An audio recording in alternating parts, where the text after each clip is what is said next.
Hey everybody, welcome back to the channel. Dr. Mike here. I want to talk about this recent study on chicken that just came out. Maybe you've seen it on the news. I've been seeing articles on it. All of the major papers pick it up. Seen it on 4 or 5 different channels as I've been channel surfing. And I'm really getting sick and tired of having to debunk these research articles. I think research into nutrition might be one of the biggest scams going among research scientists. And it's just the way they set up the system. If you notice, every time you see one of these articles or you see a news, 2 or 3 minute news blurb about a new study, at the end, what do they always say? We need more research. This isn't definitive. And you're always going to hear that because that's how you keep the gravy train running. All right, let's get into the study. It was an Italian study published in the journal Nutrients. Now, first of all, it was an observational study. Now, what does that mean? They followed about 5,000 people over 19 years, 20 years. And an observational studies means there's no cause and effect. People write down what they say they ate. So these are inherently flawed. Can you remember what you ate, everything you ate 3 days ago or 4 days ago? If you're not writing it down at the exact time you're doing it, you're not going to remember. I can't remember half the things I ate. Maybe you had a little snack. So observational studies are just that. They're very weak studies, but this is Garner's headlines. Okay, so they followed 5,000 people, 20 years. What they looked at was how much chicken they consumed. They consumed up to 300 grams versus under 100 grams. So how much is 300 grams of chicken? About 10 ounces of chicken.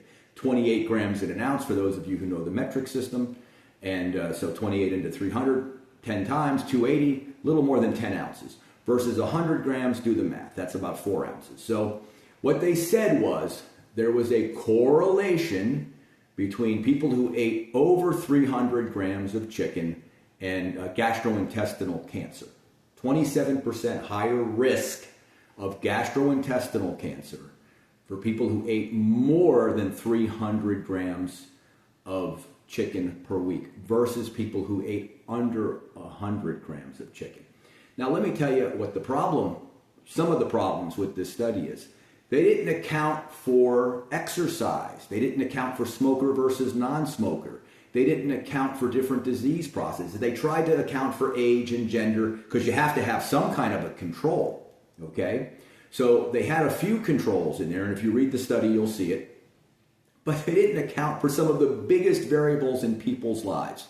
Do you smoke? Do you drink? Do you exercise? I mean, those are big, big factors that are going to affect every outcome, okay? Let me tell you what else they didn't account for. How the chicken was cooked.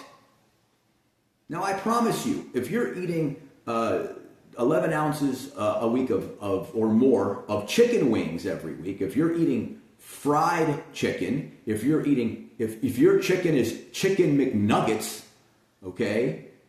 If you're eating chicken wings, sure, all that vegetable oil, all that high heat creates glycation, other things in it. That's a huge problem. Not accounting for how the chicken was cooked. Just the amount of chicken throws off the entire study. It's a joke. The fact that that the news would bring it in, look at the study, and find it worthy of publication, find it worthy of covering it, giving it any room in the New York Post or in the LA Times. It's just a waste. There's no point in even publishing this study. So they didn't account for all of these lifestyle factors. They didn't account for how the chicken was prepared. We know cooking chicken at high heat or any meat at high heat increases the amount of carcinogens that can be produced. If you like your steak burned and well done, that's going to produce more carcinogenic effects than if you like your steak rare or medium rare and not burned to a pulp, okay? So, none of the controls. The main one for me is how the chicken was cooked. That's just, how do you not account for that, okay? And after you see all this, was the chicken breaded? Are you eating chicken cutlet? Remember, wheat is not good for you, so anytime you add that in. So I just want you to get across that this study isn't even worth talking about, really, but since it's out there, we have to talk about it. It's funny because 5 years ago, there was another study that came out on chicken that linked chicken consumption to melanoma, to prostate cancer, and to non-Hodgkin's lymphoma. And that was a 5 year. You can still find videos of that on YouTube, and you can still find the article. And they always say, well, there's no cause and effect here. In other words, eating chicken does not cause cancer. There's no clear evidence. That study also didn't account for how the chicken was cooked. And then at the end, they always say, what we need is more research. What we need is to spend more taxpayer dollars. Are you trying to tell me that in the 21st century, in 2025, you can't tell me whether or not chicken causes cancer or not? Why don't we recruit 150, 200 people, lock them in a hospital, let them work from home, and feed them nothing but meat, chicken, pork, and fish, give them a carnivore diet, and let's check all of their health standards, all of their health markers in 3 months, 6 months, 9 months, a year. It doesn't have to be the rest of their lives.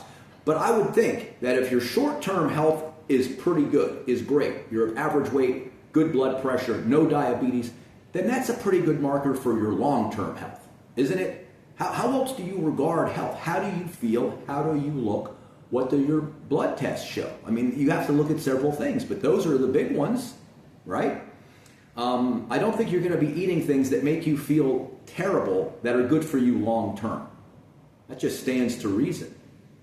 So this study is very flawed. The one 5 years ago was flawed. Let me see.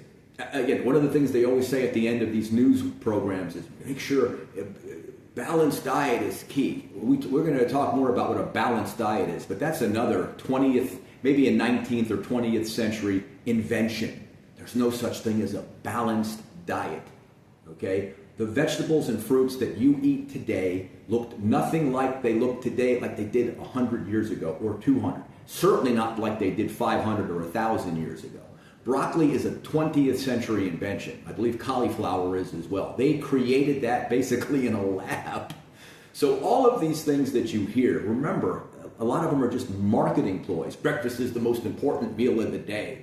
Diversity is key. Plant-based diet is what you want. I mean, chicken, fowl, red meat, game animals, elephants, that's why there are human beings. Don't tell me what's causing cancer in people today are the same foods that got human beings to this point.